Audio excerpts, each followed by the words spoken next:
तेहें FIFA World Cup रेना मिटांग match रे कनाडा ठेन को 1-0 गोल तेको हारा होचोयना बेल्जियम और बाडाय नामोग काना तेहें आर मिटांग खेलोड रे उरुगुए साला तुपुद नापामाकिन साउथ कोरिया।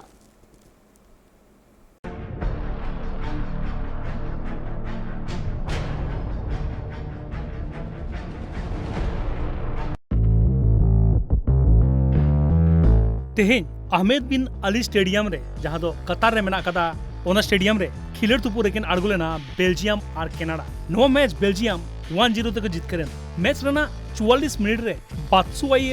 गोल तको जितकरेना बेल्जियम बना टीम गे आयमा दाव किन नाम लेदा गोल एम लेना मेनखान नोआ मैच रे मुचो धबी मिट्टी गोल गे हुयन कनाडा हो आड़ी को चेष्टा लेदा नोआ मैच जितकर लगी मेनखान कनाडा रन दर्शक को मने दो रापुरियन नोआ मैच रे बेल्जियम बॉल पोजीशन ताहे कना 54% जहां रे कनाडा वा 46% बना टीम के खेल रे समान दापट किन उदुक केदा मेनखान मुचो लांदा दो बेल्जियम के लांदा केदा आर्मिन मैच होइना कतर रेना अल जनूब स्टेडियम नो मैच रे खिलड़ तुपुर रेकिन आड़गोलेना स्विट्जरलैंड और कैमरून बना टीम के भागे किन खेल कान तहे मेनखान मुचो से स्विट्जरलैंड गोल एम काते को जितकरेना ओना मैच गोल एम लेदाय एम्बोलो नो मैच रे स्विट्जरलैंड बॉल पोजीशन ताहे कना 51% कैमरून 49% तेहें आर्मिन मैच रे साउथ कोरिया विरुद्ध रे खिलड़ तुपुर रे को आड़गोना साउथ अमेरिकन जायंट उरुग्वे।